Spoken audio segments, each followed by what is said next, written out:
Today on Monkey Life, baby marmoset Amy needs a family.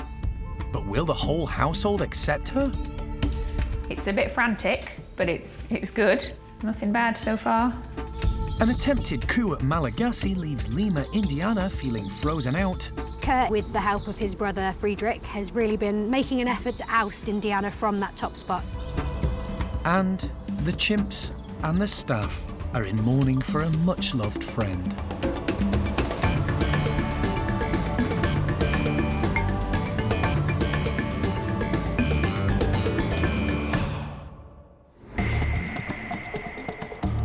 Monkey World in Dorset, buried deep in the English countryside, is the largest sanctuary of its kind on the planet.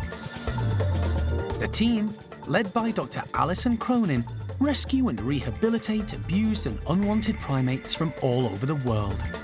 Hello, Pipsqueak. Hello, Mimi. The park provides a home for more than 250 monkeys and apes from 21 different species.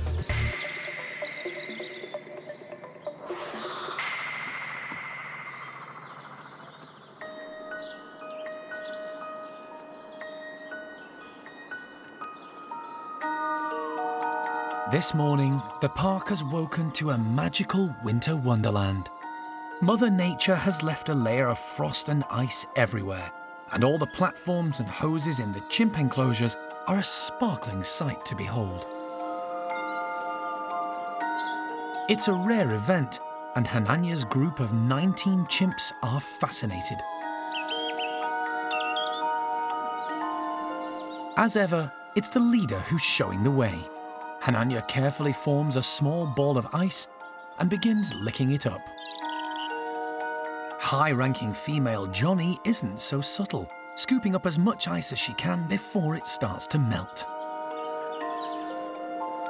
Valerie has taken a more precarious route, balancing on a slippery hose and reaching down for a frost-covered treat. It's the girls who are demonstrating just how agile chimps can be. Honey and Patricia, both showing off their skills on the icy high hoses.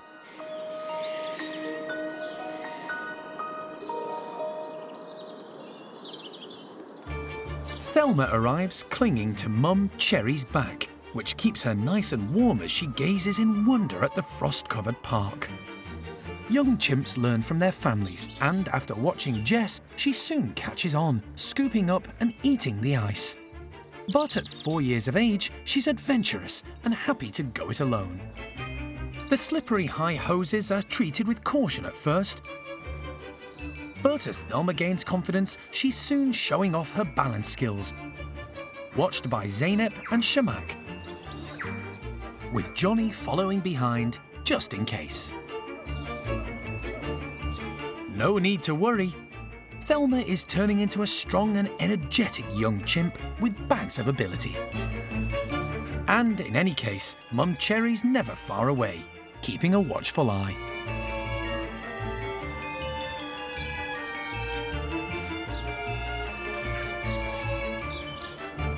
Ice feast over, it's time for everyone to wrap up from the cold. While little Thelma decides, although she's enjoyed her icy encounters, she needs a little comfort, and heads inside for the warmth of the indoor bedroom.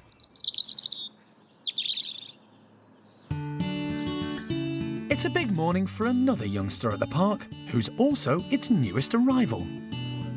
Alison recently assisted the police following a raid in North London, where a young marmoset was found in a small cage.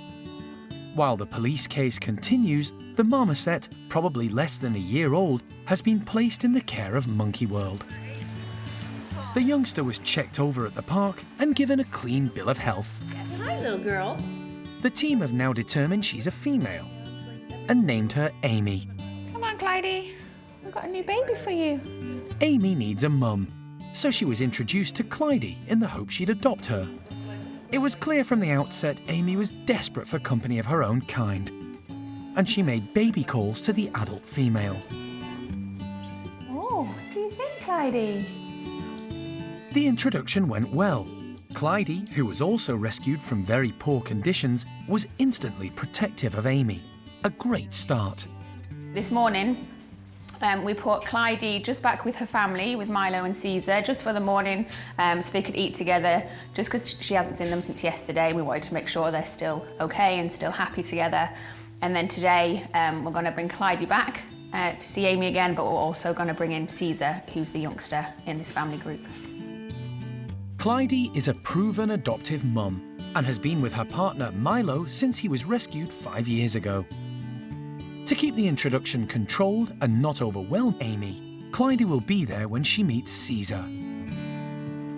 Caesar does nothing but play, pretty much all the time. And Amy's only been here 2 days, but we see that in her as well. So the two of them together, if they get on, will just be so much fun. So hopefully, fingers crossed, that's what we're hoping for. Good girl, Clyde. Nicely, guys. The team's main concern is whether Caesar may become a little jealous of the attention Clyde pays to Amy.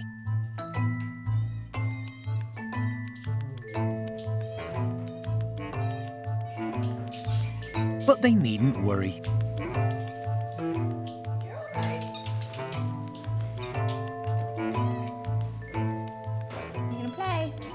The two youngsters meet, with Amy desperate for attention, and Caesar taking a few moments to grasp what's going on. But they soon start playing, and a clearly excited Amy starts to baby cry more.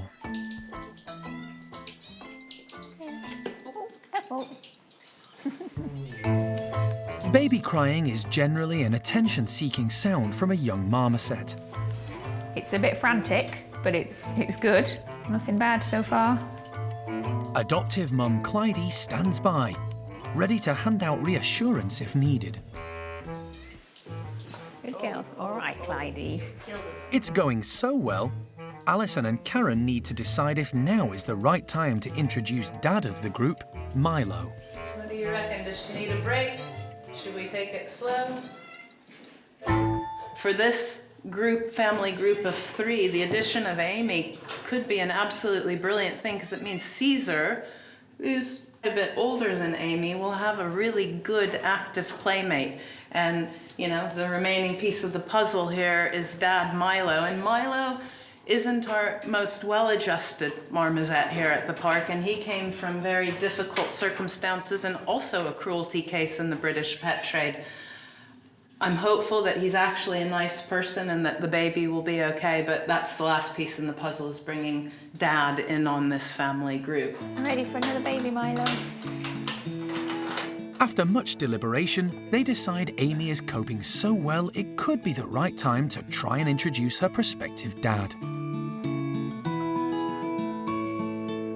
Amy's excited to meet him and attempts to climb on his back, showing natural marmoset behaviour, as all family members take it in turns to carry the youngsters. Milo takes it in his stride. He doesn't seem too bothered by this new addition bombarding him with love and attention. The introductions today have far exceeded what the team could have hoped for so early on.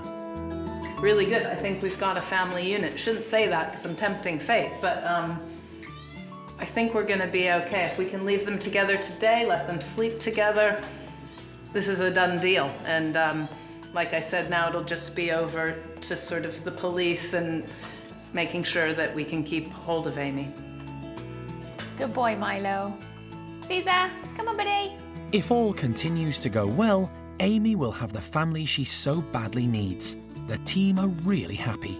Amy has got an amazingly playful character. She's absolutely adorable, and even though she's been kept in awful conditions, it doesn't seem to have dampened her spirit, luckily. So it just makes you happy because you know what she's come from, and to be able to give her family back is just the most rewarding part of your job.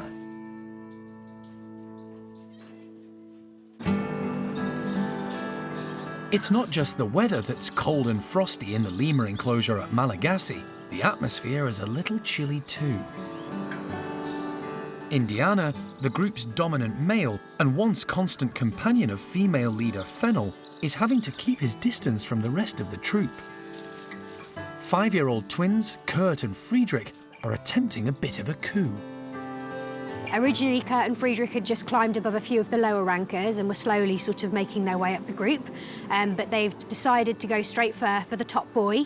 And Kurt, in particular, with the help of his brother Friedrich, has really been making an effort to oust Indiana from that top spot and try and take it for himself.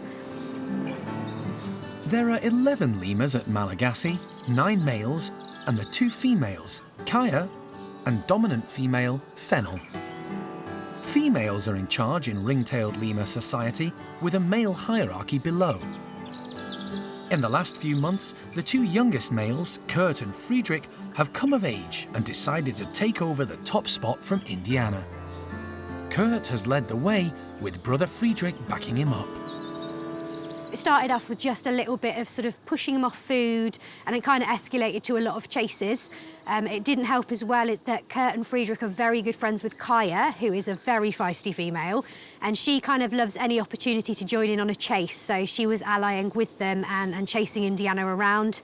We actually had a few nights where we had to sleep Kaya and Kurt and Friedrich separately because they weren't really letting Indiana come into the sheds at night. So it's been a bit tense over here because of that, and because of, basically trying to push Indiana out of that top spot. But not all members of the troop are happy with Kurt and Friedrich's bid for power. It's definitely not a case of the whole group has thrown their support in behind Kurt and Friedrich, and I think it's probably because we have this little group of guys that have been together for so many years. There's a lot of history there, so Fennel doesn't seem too keen to turn on someone who has been a close friend and ally. Indiana does still have one close ally and friend, Renton. There's a strong bond between the pair, and even with Kurt and Friedrich in the near vicinity, Renton is still the one constant Indiana can rely on. The same can't be said of Indiana's twin brother Sirius, who until recently was his second in command. Sirius has been conspicuous by his absence. He's pretty much stayed away from any of the chasing. He doesn't seem to want to get involved in anything like that. So Indy has been a little bit on his own when the chasing has started. He hasn't had his brother's backing. Steph is hoping things don't go so far that Indiana is pushed out altogether. Lemurs can be pretty ferocious at times, and with their sharp teeth can inflict serious injuries on each other.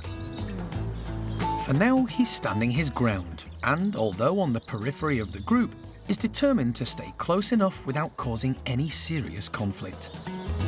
It's kind of sad to see Indiana lose that top spot because he's had it for so many years. He's not sort of ancient, but he is getting on a little bit in years, whereas the young twins are in the prime of their life at the moment. They've put on loads of weight, they look really, really good. So yeah, it is a natural thing to see the older guys eventually sort of falling down the hierarchy, but this is what lemurs do, unfortunately. They're not always the most pleasant to each other, and everyone wants to be on top. For now, the team are keeping a close eye on the group and hoping things don't become too aggressive. Whether Indiana can see off the challenge and climb back to the top of the group, or whether Kurt and Friedrich will ultimately succeed in their power grab, only time will tell.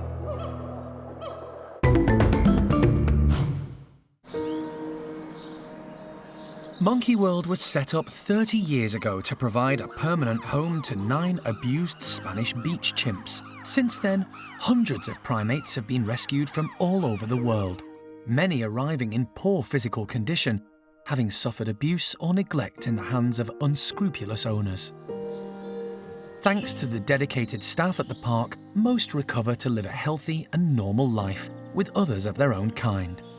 But with over 250 primates to care for, many of whom are elderly, it's not surprising the team have had to come to terms with losing some of their much-loved charges over the years.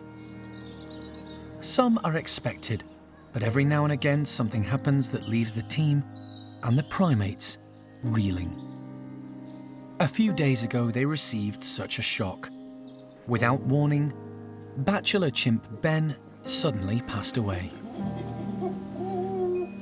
We've had just a real big shock and tragedy here in our bachelor group of chimpanzees.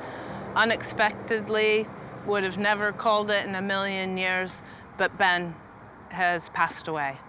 Nobody saw it coming.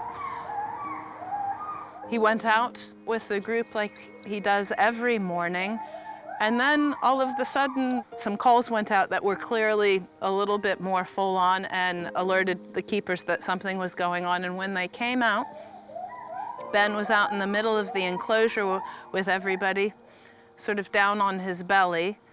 He sat up once, twice, and just collapsed forward and was gone.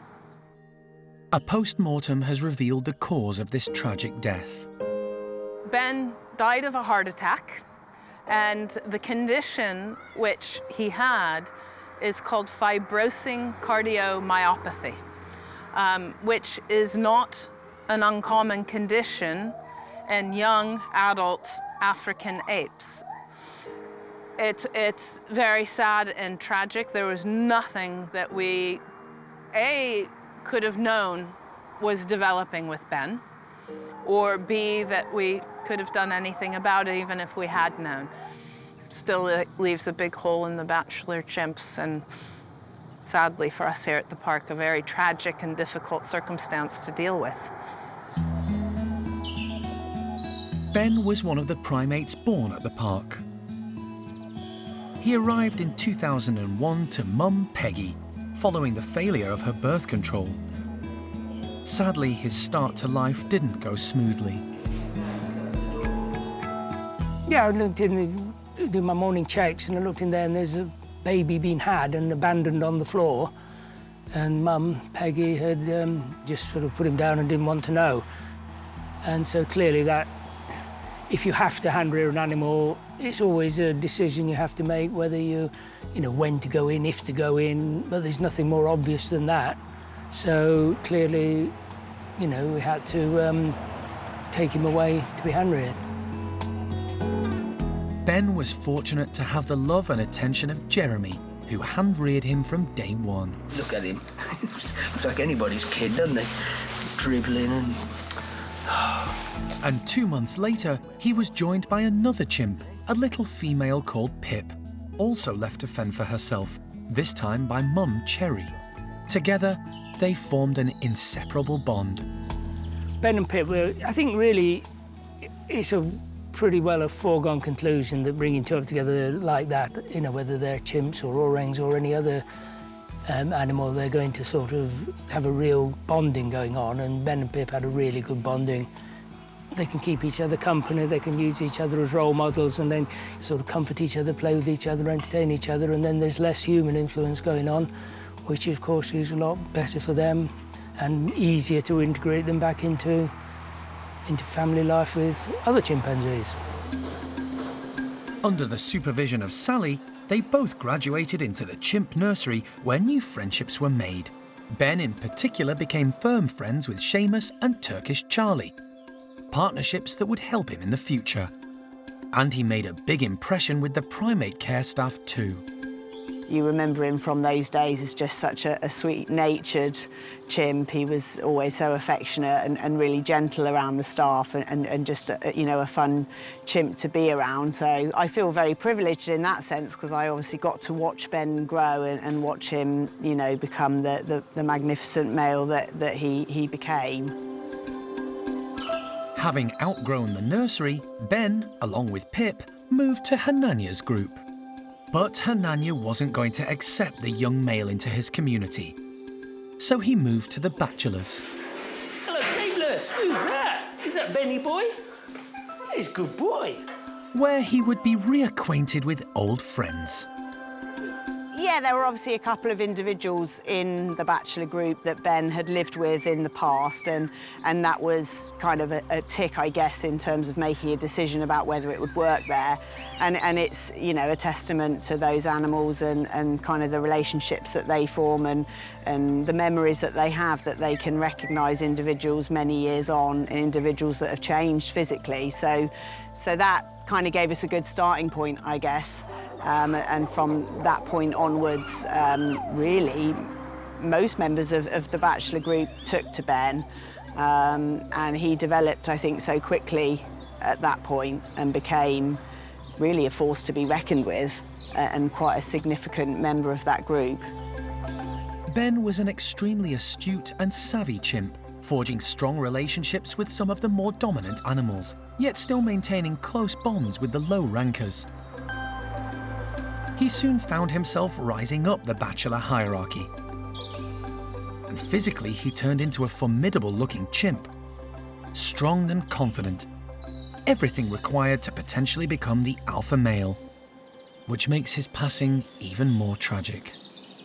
It's just so sad with Ben because he was a very young adult chimp and absolutely gorgeous. Just incredibly big, beautiful, perfect, and you know, they always, the saying, only the good die young. And he was one of those good guys. And that's what, it does make it harder because we can all look at him and think that he would have made potentially a great leader of this group. Yeah, I mean, he really was a pin-up chimp. He was so magnificent, this glossy coat. He was very lean, but really well muscled, you know, by the end, and just so great to look at. And watching him display around the enclosure, it'd take your breath away, really. And I think he had all the makings of a superb dominant male. And I think he changed the dynamics of the bachelor group for the better. Ben had an impact on all those around him, his own kind, and the team who cared for him. Ben was a nice guy. You know, Ben was, I think he was a sort of, I don't think he was a particularly, he was capable, I mean, because he was a big lad, but I don't think he was anything other than a nice guy. Everybody's still reeling. We haven't moved on from it. It was a real shock when you don't see it coming and an animal's in the prime of his life and he's got everything going for him. It's a big loss and one that we'll feel for a long time.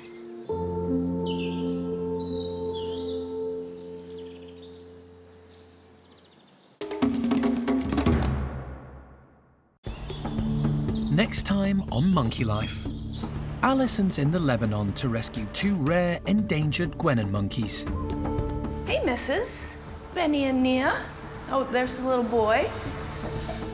And back at the park, there's a wobbly treat for the bachelor chimps.